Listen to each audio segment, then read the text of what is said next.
Les talents de Hauts-de-France avec Nicolas et Anaïs sur Star 7 Radio.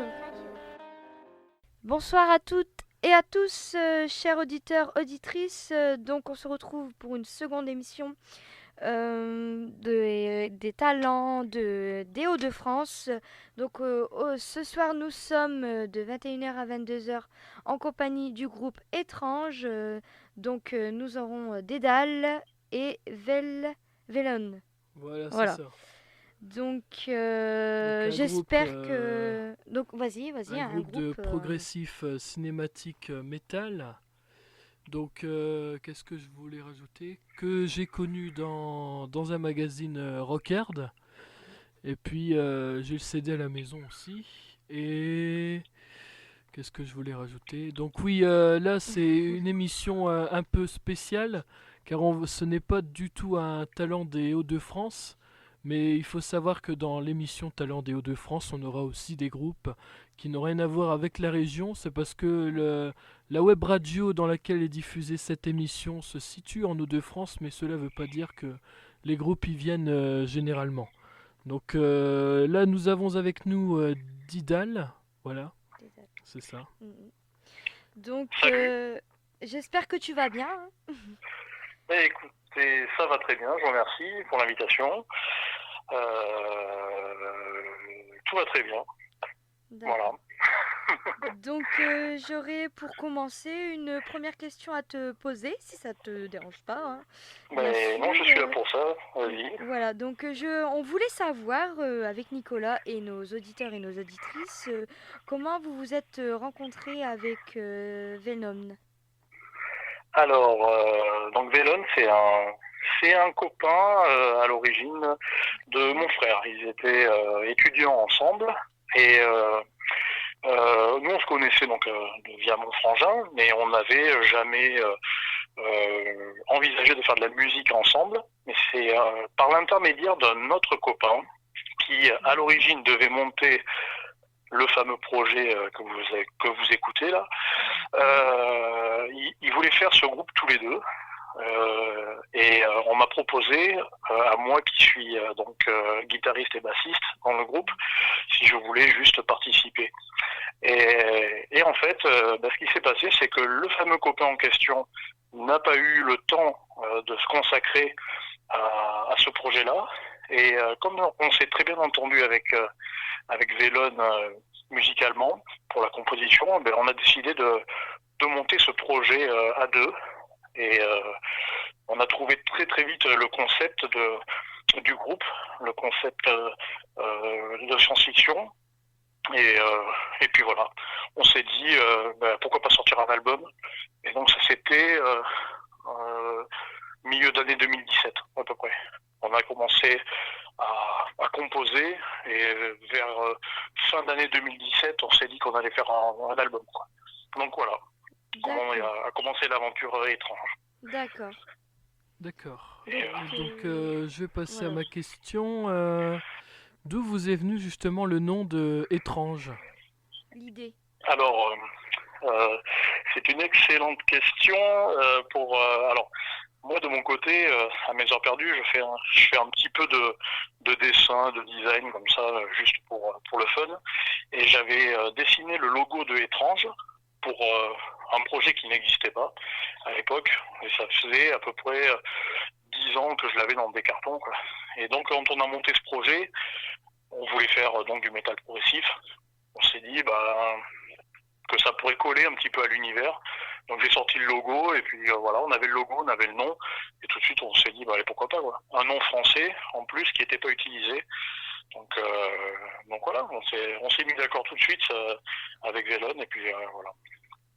Le Étrange est né. D'accord. Qui vous a donné un petit peu l'idée de ce style de musique? Tu veux dire qui nous a influencés ou qui...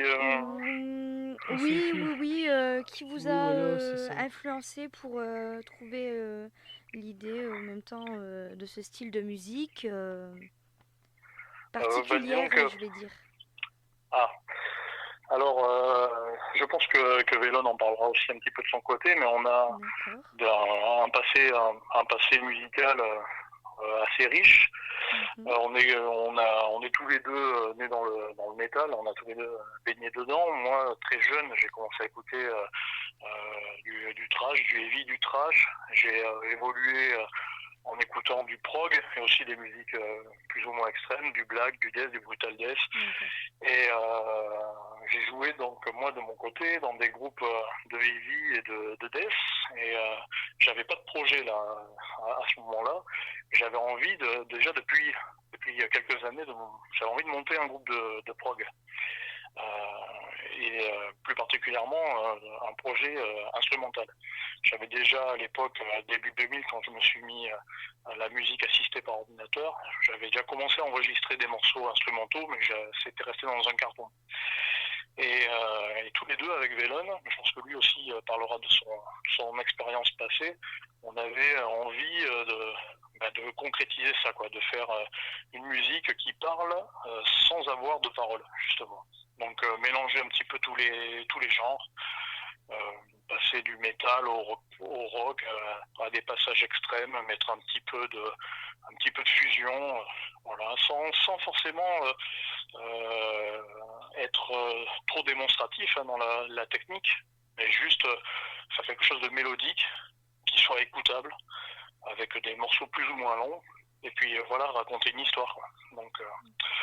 Donc voilà, nous on trouvait que le concept cosmologique, science-fiction, c'était quelque chose qui nous parlait, qui nous faisait voyager, nous déjà en priorité.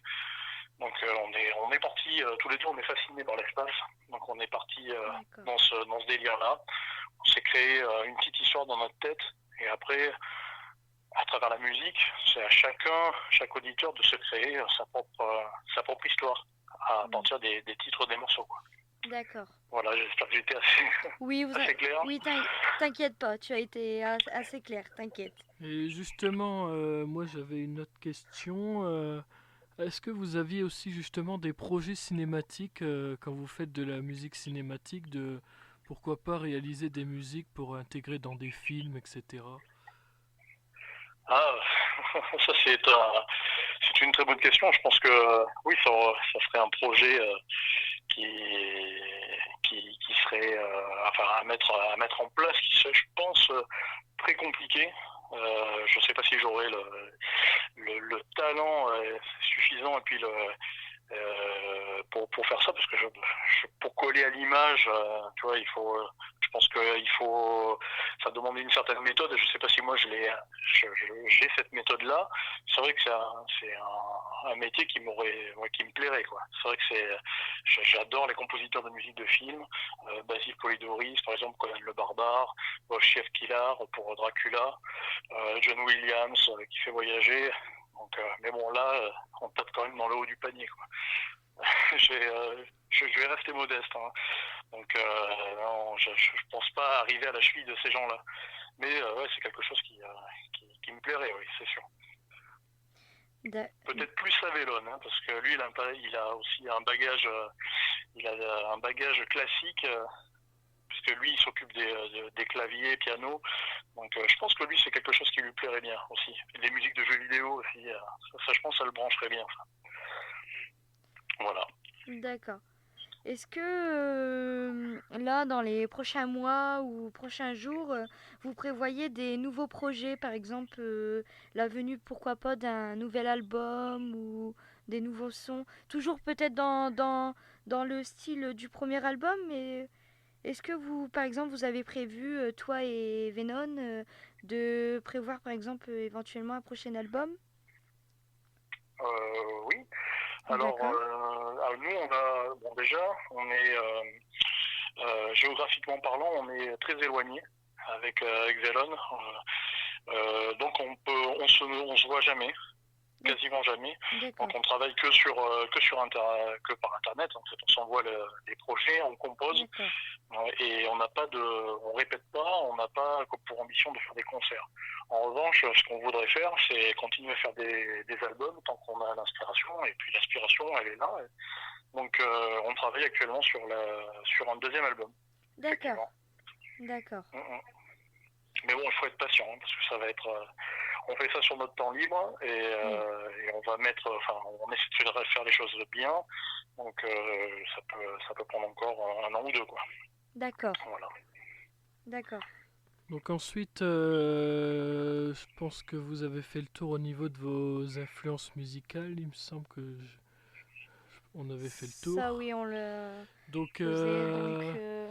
on va faire une petite coupure pour écouter le premier morceau, Exil. Donc je sais pas si vous avez un petit mot sur ce morceau. Exil, ah oui, mais si, je vais rajouter une petite chose sur Exil, c'est que j'ai fait participer un copain dedans, qui s'appelle Marc Papéguin, qui est corniste et trompettiste. C'est un mec qui est bourré de talent, et je lui ai demandé, je lui ai laissé carte blanche en fait sur un montage qu'on avait composé, de faire un petit solo trompette et corps. Donc il s'est prêté à l'exercice. Ce mec est vraiment génial. Je suis très fier et très honoré qu'il ait accepté d'y participer. Donc ce morceau, juste pour la petite histoire, c'est juste, ça raconte l'histoire de notre sonde qui s'appelle Étrange et qui quitte notre planète Terre, qui est mourante. Et Étrange, c'est un petit peu l'héritage de l'humanité qui est envoyé dans l'espace pour vivre sa propre expérience. Donc voilà. Elle porte bien, c'est un morceau qui porte bien son nom.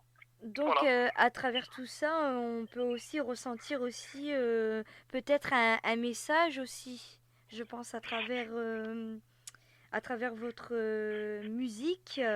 Vous voulez aussi, je pense, sensibiliser ou faire passer peut-être un message fort. Disons que pour nous, c'était un point de départ. Comment dire, on ne va pas faire de politique, hein, mais c'était un point de départ pour nous. On voulait que l'humanité soit dégagée de l'histoire. C'est-à-dire qu'on se concentre sur ce que peut penser, ce que peut ressentir une sonde qui est dotée d'une intelligence artificielle, puisque c'est elle maintenant l'héroïne de l'aventure. Et bien évidemment, comme elle a été fabriquée par des hommes, elle peut très bien aussi avoir ses qualités et comme ses défauts. Et ça, c'est elle qui va le découvrir au fur et à mesure de ses péripéties dans le cosmos. Donc nous, on n'a pas spécialement de message à donner sur que la planète se meure, quoi que ce soit. Nous, c'était juste notre point de départ à une aventure. Voilà. D'accord. Donc on va faire une petite coupure pour écouter le morceau Exil et on se retrouve juste après, voilà, pour continuer les questions.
Donc, nous venons d'écouter le titre Exil du groupe Étrange, du premier album.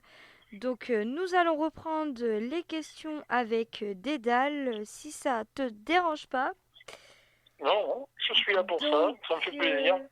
Ça nous fait plaisir également à nous aussi puis aussi, je pense, par rapport à nos auditeurs et nos auditrices, nous sommes très contents et très contente de t'accueillir parmi nous et de pouvoir partager une petite ce précision, moment. Le morceau qu'on vient de passer, justement, c'est le morceau là qui m'a fait donner envie d'acheter le CD et de découvrir un peu plus, parce que c'est le morceau là qu'il y avait dans le petit CD que j'avais dans le Rockard que j'avais acheté. Dans le sampler du Rockard. Voilà, c'est effectivement. Ça. Oui, c'est le premier Rockard, c'est le premier article qu'on ait eu de Arnaud Strobel, justement. C'est les premiers papiers qui nous ont donné leur chance, puisque les premiers c'était la grosse radio métal, qui nous ont interviewés pour la première fois, puis qui nous ont fait une bonne chronique. Donc je tiens à les remercier, hein, parce que s'ils n'étaient pas là, on serait inconnus, quoi. Donc tu ne nous aurais jamais découvert, tu ne nous aurais pas proposé cette interview, on passerait pas à la radio. Voilà, donc ça fait plaisir. Donc je te laisse poser Donc la question. oui, donc j'aurais une petite question pour toi, comme je disais juste avant. Est-ce que toi, Dédale, tu aurais fait partie d'un groupe, toi ou Venom, hein, vous auriez fait partie d'un groupe avant de construire le groupe Étrange, par exemple? Est-ce que avant ça, vous avez eu un groupe? Alors moi j'en ai eu plusieurs, j'en ai eu quelques-uns. J'ai commencé donc à jouer dans des groupes de thrash en fin 90. D'accord. Et début 2000, j'ai intégré un groupe qui s'appelle Psytronics et qui faisait du Megadeth, période Countdown to Extinction, Euthanasia. Et donc j'ai défendu leur premier album sur scène, c'était vers 2001 je crois, et puis je joue sur le deuxième album. Voilà, sur le deuxième album de Psytronics. Après j'ai monté vers 2003 un groupe de death avec mon frère, un groupe de rural death. C'est un concept un peu rigolo, c'est un mélange de death metal avec du chant en français qui raconte un petit peu le terroir français. Voilà, donc moi je fais toute la musique et mon frère chante dedans. Donc on a fait pas mal de petits morceaux qui traînent sur la toile, vous pourrez trouver ça sur YouTube, ça s'appelle Invocate the Butcher. Et en 2012 j'ai intégré un groupe de death technique qui s'appelle Architect of Set. Et on a sorti un album en 2013, voilà, qui est signé chez Great Dane. Et là, donc, je faisais plus rien de spécial avant de monter ce projet-là. Je jouais un petit peu dans mon coin. Voilà. Je pense que Vélon va vous en parler, mais lui, il n'a jamais joué en groupe. Par contre, il compose énormément dans son coin. Et il s'est jamais véritablement lancé, mais tous les deux, voilà, ça a matché tout de suite. Donc c'est pour ça on s'est dit que ça serait dommage de passer à côté de cette belle amitié musicale. Voilà. Et justement, j'avais une question par rapport à ça. Ça fait combien de temps que vous jouez avec vos instruments, tout dépend, tout confondu, quoi, les instruments Que ce soit si vous touchez à d'autres instruments. Depuis quand on pratique? Oui, voilà. Alors moi j'ai commencé à pratiquer la guitare à 16 ans. Voilà. Donc ça fait quand même quelques années maintenant que je joue, puisque tu vois j'en ai 40 maintenant. Donc voilà. Alors je suis guitariste. La basse j'en fais comme ça j'ai une basse à la maison pour enregistrer des morceaux, pour faire des compos, mais je suis pas bassiste. J'ai pas la prétention d'être un très grand bassiste. Voilà, je fais ce que j'ai à faire. Mon instrument de prédilection c'est plus la guitare. Voilà. D'accord. Donc je te laisse poser la prochaine question. Donc,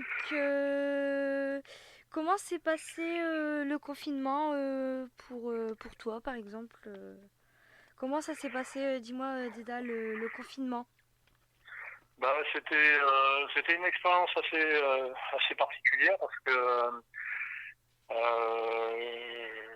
les musiciens souvent, en tout cas moi, je sais que je me plains de ne pas avoir assez de temps pour faire de la musique. Et je préférais rester chez moi pour pouvoir en faire. Et paradoxalement, le fait d'être confiné, où j'avais du temps devant moi, en tout cas pendant le premier mois, c'est peut-être la période où j'ai fait le moins de choses que j'ai pratiquement rien fait, parce que je me suis rendu compte que pour pouvoir composer, il faut aussi pouvoir s'évader, quoi. Donc il faut sortir un petit peu de chez soi. Rester enfermé toute la journée, c'était pas forcément la chose dont j'avais besoin. Ça me permettait pas à mon esprit de pouvoir vagabonder, quoi. J'aurais bien voulu, par exemple, aller courir, m'aérer la tête, Et voilà, donc j'ai pas pu le faire. Donc voilà, j'ai rien fait musicalement parlant pendant cette période de confinement. C'était pas la période où j'étais le plus productif. Donc next, à oublier quoi. D'accord, donc on va dire que ça a été très compliqué pour toi à voir. Ouais, c'était pas terrible. Oui. C'était pas terrible, mais bon après non, je vais pas dire non plus c'était pas la mort. Hein. Je parle Ah oui. artistiquement parlant, c'était pas sans sas quoi. Voilà. Ça t'a freiné quoi. Moi j'avais encore une dernière question. Après il y a Anaïs qui en posera une dernière aussi. Oui, voilà. Au niveau des connaissances artistiques, est-ce que vous avez eu des connaissances artistiques du monde de la musique qui sont venus justement vous soutenir votre projet Après la sortie de l'album, tu veux dire? Oui, voilà, oui. Oui, honnêtement, on est très content et très c'est pas qu'on est étonné, mais nous on a, si tu veux, ce projet-là, on avait envie de le faire. On s'est donné les moyens de le faire, mais après, une fois qu'il est sorti, il t'appartient plus, donc c'est à chacun. On savait pas où ce que ça allait donner. Nous, on a fait un CD, on savait pas si on allait en vendre, voilà, mais c'était un rêve de faire ce projet-là et de le sortir de manière physique, parce que c'est vrai qu'on aime bien avoir des CD ou des vinyles à la maison, quoi. Et on s'attendait pas à être soutenu à ce point par la presse, notamment la presse française, un peu la presse américaine aussi, mais c'est vrai qu'on a été très soutenu par ces gens-là, ces gens qui œuvrent un petit peu dans l'ombre, dans le milieu underground, plein de potes qui partagent. Je te parlais de Arnaud Strobel aussi dans Rockard, je lui ai envoyé comme ça. Je me suis dit, hop, ça va rien donner certainement, il en reçoit des pelletés de CD. Et puis il a adoré l'album, il nous a mis dans son top 10 de l'année 2019. Franchement, ça fait chaud au cœur. Je connais pas un musicien qui d'ailleurs je m'en fous.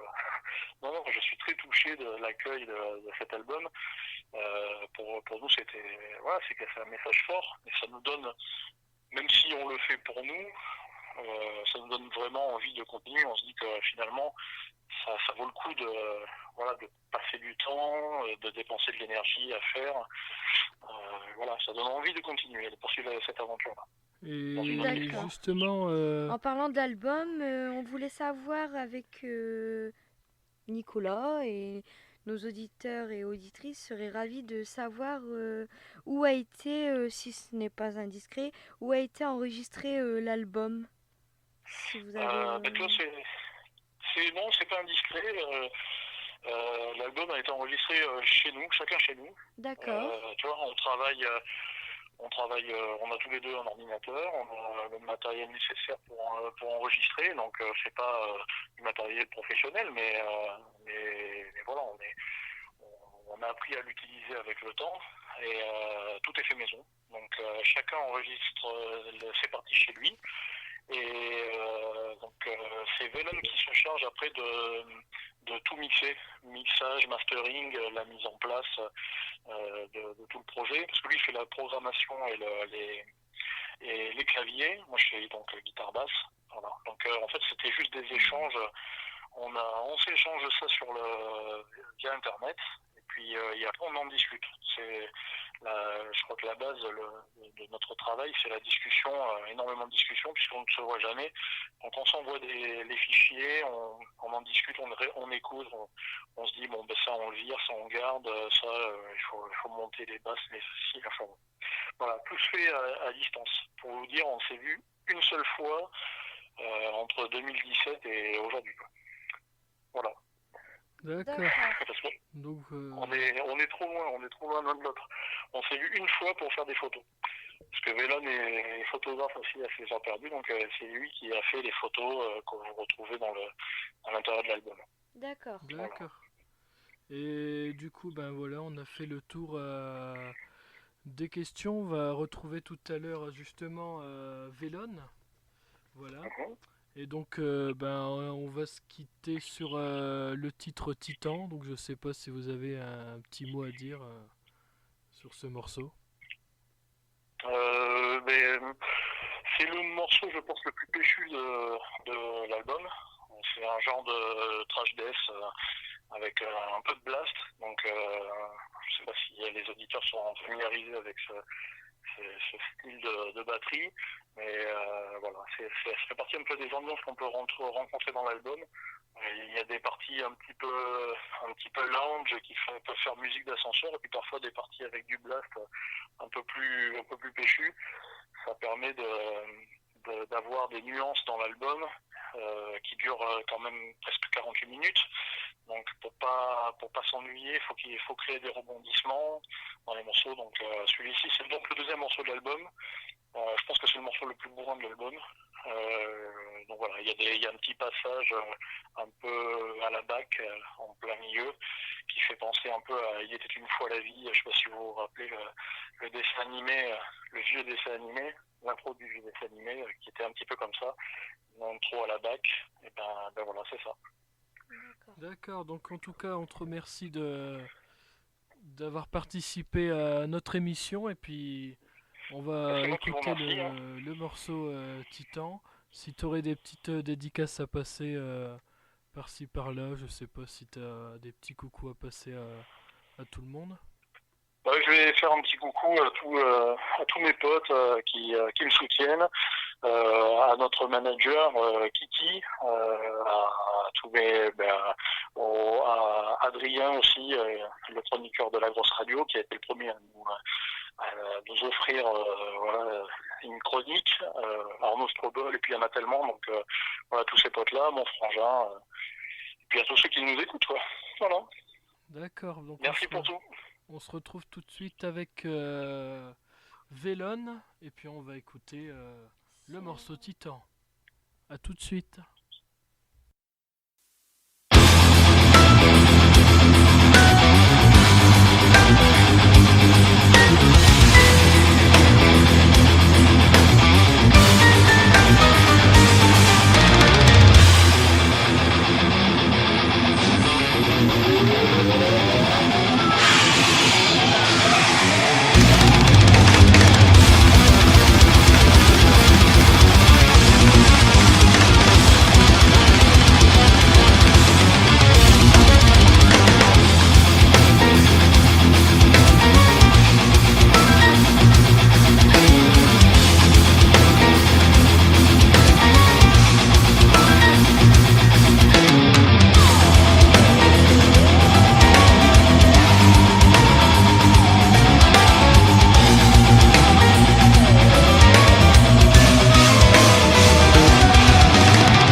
Donc, nous venons tout juste d'écouter le titre Titan du groupe Étrange.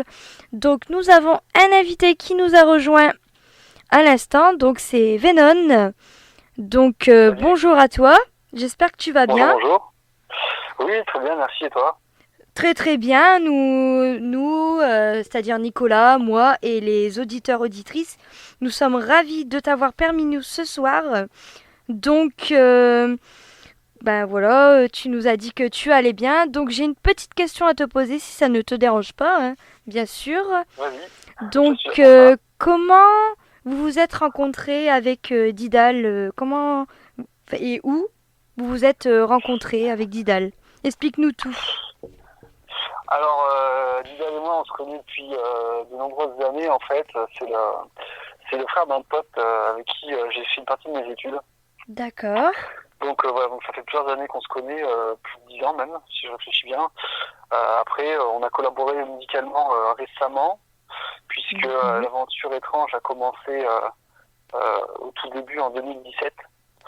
Un de ses potes à Didal donc m'avait contacté pour apporter ma touche dans son projet musical perso. Et puis rapidement, Didal a rejoint l'aventure pour apporter lui aussi ses propres idées, ses propres briques à l'édifice. Et puis finalement, le projet a fini sans ce pote initial qui n'avait pas le temps de continuer l'aventure. Donc du coup, on a pris les rênes, Didal et moi, et puis voilà, Étrange est né. D'accord. D'accord. Donc Nicolas aurait aussi une question à te poser. Donc vas-y Nicolas. Donc je voulais savoir d'où est venu le nom du groupe Étrange. Alors ça vient de Didal. Il avait un projet depuis plusieurs années sur ce sujet-là. Il avait déjà un logo, un graphisme, et puis un concept qui allait avec. Donc ça c'est vraiment la patte Didal, quoi. D'accord. Donc comment qui vous a par exemple un petit peu soufflé l'idée de ce style musical comment vous vous êtes inspiré pour trouver ce style musical avec Didal? Explique-moi. Explique-nous, hein. Vas-y, on t'écoute. Ouais. Le style, c'est pas quelque chose qui a été choisi initialement. On s'est pas retrouvé au tout début du projet en se disant on va faire ci, on va faire ça. On écoute des choses très variées tous, y compris la personne à l'origine du projet, qui elle était aussi dans une espèce de death tech. Donc voilà. Moi, de mon côté, j'écoute pas mal de black metal, de prog, de rock, pas mal de death aussi, puis du classique. Dédale, il a aussi son background qu'on partage en partie, puis il a aussi ses spécialités. Donc il écoute pas mal, bien sûr, de prog, de death, un peu de jazz aussi, voilà. Et en fait, finalement, on s'est pas posé la question quand il a fallu écrire. On a tout simplement enchaîné tout ce qui nous plaisait, quoi. Le maître mot, c'était l'émotion, et pour susciter ces émotions, on a simplement pioché dans nos influences. D'accord. Et ensuite, vous les avez retranscrites dans votre album, quoi. Tout simplement. Ouais, voilà, tout simplement, voilà. D'accord. Vu qu'il y avait un sujet SF, lourdement SF, initié par Dédale avec le concept étrange, on a pioché dans la furie du black metal, dans la violence du death, et puis aussi dans les mélodies léchées issues du rock et du metal prog, pour fournir tous les paysages sonores qui nous inspiraient, tout simplement. D'accord, ok.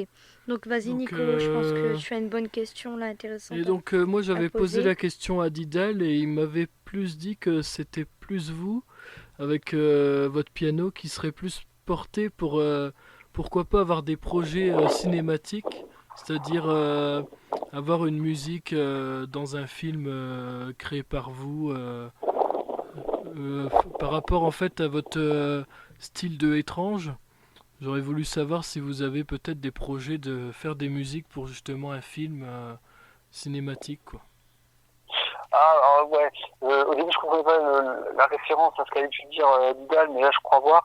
C'est vrai que ça fait des années que je fais des petites maquettes dans différents styles, mais j'avais toujours fait pas mal de maquettes dans un style vraiment uniquement orchestral, s'apparentant un peu à la musique de film.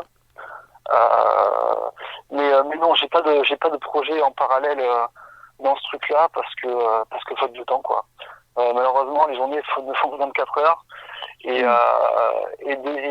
étrange, c'est vraiment le projet qu'on a pu mener, que j'ai pu mener au plus haut niveau jusque-là. Donc je mets toutes mes billes là-dedans parce que c'est toujours plaisir, ça fait toujours plaisir d'avoir quelque chose qui aboutit vraiment quoi. Et étrange avec ce projet disque, il a abouti et on va continuer là-dessus quoi. Enfin bon, en tout cas je vais continuer là-dessus. J'ai pas le temps malheureusement de m'investir dans d'autres trucs. J'essaye de temps en temps, j'ai des projets sur de l'électro, sur du black metal, etc. Mais finalement ça reste des idées de côté qui vont me servir comme source d'idées pour des prochaines compos avec étrange. D'accord, donc j'en déduis avec ce que tu nous dis là, qu'il y aurait que certainement vous prévoyez de nouveaux projets avec Ah oui, Didal. l'aventure étrange n'est pas terminée définitivement. Ouais. D'accord, Je le confirme. d'accord. Donc peut-être très prochainement un second album alors. On travaille dessus. Après, je peux pas annoncer une date quoi que ce soit. C'est de voir qu'il progresse, mais on est dessus. Ça, il y a pas de doute. Ça. Donc il y a quand même on sent quand même un projet, d'accord. D'accord. Ben, je te remercie pour ma question. Donc je pense que Nico, tu as peut-être une question à rajouter. Combien de temps ça fait que tu joues du piano, tout ça, et divers instruments? J'ai commencé le piano quand j'étais gosse, donc je sais plus, je vais avoir 10 ans, un truc comme ça. Donc ça doit faire, ça fait plus de 25 ans maintenant. Donc voilà, j'ai eu quelques cours au début, normal quoi, 5 ou 6 ans peut-être de mémoire, mais après le reste c'était vraiment autodidacte. Je suis vraiment mes envies au niveau de ce qui m'inspire, au niveau de ce que j'entends dans les films, dans les jeux vidéo, dans le métal bien sûr, dans les albums de classiques. Je travaille surtout à l'oreille. Donc voilà ce que je peux vous dire là-dessus. D'accord. D'accord. Donc on va faire une petite coupure musicale et on se retrouve juste après. Donc on va écouter le morceau Nebula. Je sais pas si tu as un petit mot à dire sur ce morceau. Nebula, j'ai des tonnes de trucs à dire sur tous les morceaux. Nebula, c'est un morceau qui pour moi est le plus black metal de l'album. Même si effectivement, tous les morceaux de l'album proposent plein de passages différents avec des ambiances plus ou moins prog ou black metal ou heavy ou symphonique orchestrale. Mais dans Nebula, ouais, il y a des influences black metal plus présentes. Il y a un riff, je sais plus combien de minutes, qui est très inspiré du black norvégien du début de la scène en 90, inspiré de Swords ou Mayhem. L'intro bien sûr est très black sympho. Et à la fin on trouve une grosse influence aussi néoclassique que j'aime beaucoup. Ouais. Ouais, on sent à travers déjà à travers Exil, Titan, tout ça, on sent le côté où vous voulez vraiment nous faire voyager et on sent aussi une histoire surtout, oui voilà, qui est dégagée, tout ça. Ouais, tout à fait. Ouais. Les morceaux n'ont pas une construction typique couplet-refrain, couplet-refrain. Elles sont vraiment, c'est pas un cahier des charges qu'on s'est imposé, mais ça coupe de source pour nous. Chaque morceau se déroule vraiment quelque part comme un film entre guillemets, c'est-à-dire que il y a un début, il y a une fin, il y a un milieu, il y a des moments de tension, des moments de relâchement. Voilà, il y a vraiment une progression sans aucune répétition quelque part. Ouais. Ça raconte une histoire, quoi. C'est un paysage qu'on regarde de droite à gauche ou de haut en bas. Comme le sent le spectateur, j'ai envie de dire, même si là c'est plutôt l'auditeur. Mais voilà, c'est pas quelque chose de cyclique, quoi. C'est vraiment un panorama qui raconte une histoire. D'accord. Donc on va se retrouver juste après le morceau du coup Nebula.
La radio du web. La radio du web. Starset Radio.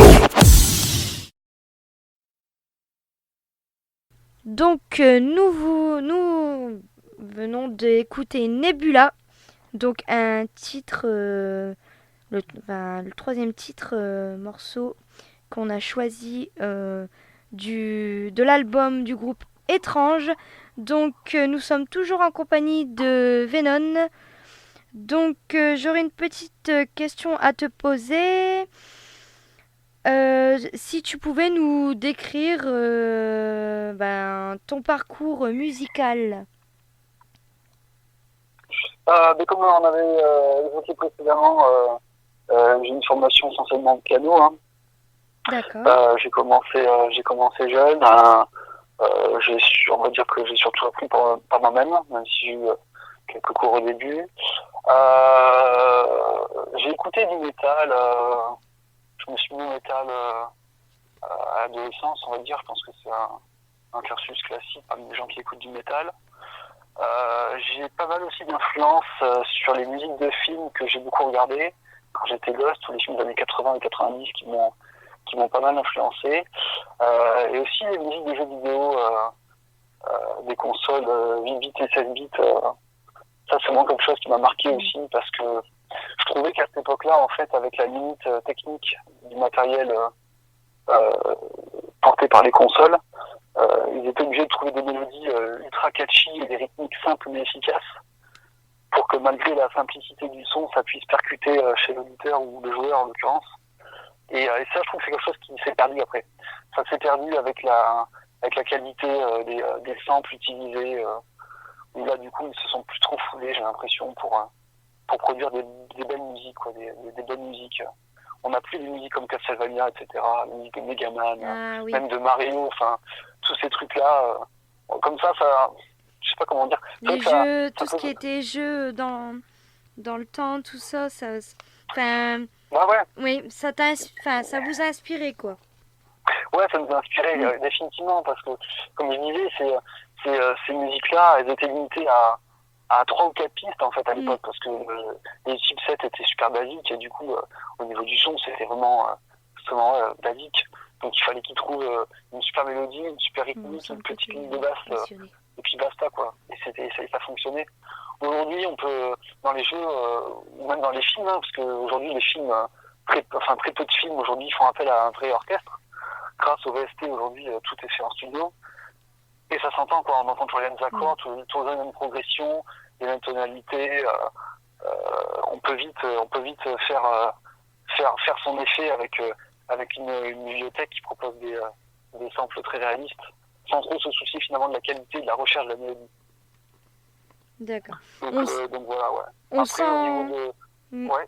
On sent votre côté passionné avec Didal, tout ça.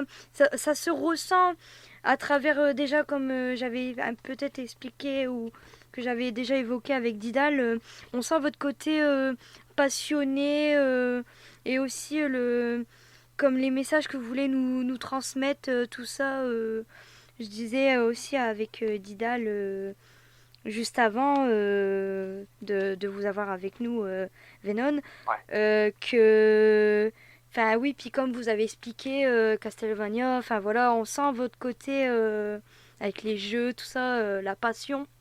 Et vous avez envie de... Oui. Mais c'est vrai que Étrange, finalement, c'est comme un film, c'est comme un jeu vidéo, c'est comme tous ces médias qui veulent faire finalement vivre une aventure... alors au spectateur, à l'auditeur ou au joueur. Voilà, c'est ce qu'on comprend. Selon, Voilà, ouais. Donc Étrange a vraiment cette démarche qui est très similaire, c'est-à-dire plonger l'auditeur dans une aventure dans lequel il est vraiment, voilà, il est immergé littéralement, quoi. Et on se sent projeté, enfin on se sent, on voyage, quoi. C'est ça que, enfin, du moins de mon point de vue personnel. Hein, parce que voilà, on se le cache pas, hein, nous avons un CD, hein, votre CD. Donc si on peut aussi partager aussi avec nos auditeurs et nos auditrices, moi quand je l'écoute personnellement, je voyage, voilà quoi, je suis vraiment dans un autre monde, on va dire. Ouais, mais ça c'est génial parce que c'était le but, donc ça fait Voilà. toujours super plaisir d'entendre ça. Ouais. Et Vraiment, merci. Ouais. Il n'y a pas de souci, pour c'est faire une normal. petite parenthèse avec la crise sanitaire, comment ça s'est passé justement le confinement? Oh, ben, quand on est des icos et qui travaillent en studio, ça se passe bien. Hein. On reste chez soi et puis on a l'ordinateur allumé, les instruments allumés, et puis on compose, on écrit, on enregistre, on échange des idées. En plus, la crise sanitaire, là, de façon globale, ça a pas mal boosté tout ce qui était communication à distance, avec les différents outils qu'on a pu voir émerger comme Teams, etc., où les gens faisaient des confs et des visios. Donc ouais, nous, ça n'a pas changé grand-chose au final avec Idal sur Étrange. Ça a fonctionné comme d'habitude. Après, c'est plus au niveau des vies privées, où là, ça peut avoir des impacts, mais D'accord. sinon, pour le projet, c'est transparent. D'accord. Et si je peux me permettre, j'ai une question à te poser, hein, Venom, si ça te dérange pas. Où a été enregistré, puis si c'est pas indiscret, hein, où a été enregistré votre album, votre premier album? Alors, l'album il a été enregistré, on peut dire quelque part, à 2 endroits différents, puisque Lidl a enregistré ses guitares de son côté. Il m'a envoyé les pistes et moi j'ai fait tout ce qui était mixing et mastering de mon côté. D'accord. Donc voilà, enfin c'est pas un studio dédié, hein, c'est nos propres environnements perso, D'accord. quoi. C'est à votre domicile. Oui, voilà, avec ma bécane, avec tout le logiciel. On vit une D'accord. époque formidable où aujourd'hui les gens qui ont des idées peuvent les faire émerger sans dépenser des millions d'euros Oui. dans un studio. Oui, parce dans que une c'est vrai que location. c'est pas donné à tout le monde, c'est vrai. Vous avez raison. Ouais, il y a une époque où c'était très compliqué. Aujourd'hui, on voit plein de petits groupes émerger justement grâce à ça, quoi. Grâce à la mise à disposition d'outils vraiment bon marché, entre guillemets. Et des outils très efficaces avec une production professionnelle, enfin un résultat professionnel et abordable. Ça, c'est génial. D'accord. Et est-ce que vous avez eu des connaissances artistiques qui vous ont soutenu pendant, avant et même après le projet, que ce soit des artistes de la scène française ou peu importe des artistes, quoi. Des personnes qui vous ont soutenu, votre famille ou... Alors moi, j'ai très peu de réseaux. Lidl a un super réseau sur ce plan-là. Et il a d'ailleurs pu faire participer Marc Padgin, qui est un musicien de très très grand talent. Il a fait des lignes de cuivre et de corps sur Exil, justement, sur la piste d'ouverture de l'album. Donc ça, c'était super. Ouais. Donc on a effectivement eu un feature, on va dire, de Marc Padgin sur notre album. Et Ça, oui, c'est un très grand honneur. c'est la piste justement qui m'a fait découvrir votre groupe, car je l'ai Ouais. retrouvé dans le CD de Rockard. Ah oui, c'était cette piste-là qui avait été choisie, effectivement, ouais. Voilà. Effectivement. Mais je crois qu'elle n'était pas en entier sur le Rockard, parce qu'on était limité peut-être en durée, je ne sais plus. Non, il me semble qu'elle est entière. Elle était entière, Elle d'accord. est entière, oui. Parce que bon, ça fait quand même 11 minutes et quelques. Et du coup, on aura fini avec les questions. On vous remercie encore une fois tous les deux d'avoir participé à notre émission, à la seconde émission, Oui. la deuxième émission De qu'on produit. 21h à 22h, Voilà. en Merci compagnie beaucoup à vous pour l'intérêt que vous avez porté à notre projet. Ça fait Oui, super plaisir. et Et c'est puis, normal. on va se quitter sur les morceaux suivants, donc Astralis et Exoplanète. Voilà. Super. Merci beaucoup. Merci. Merci.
Star 7 Radio.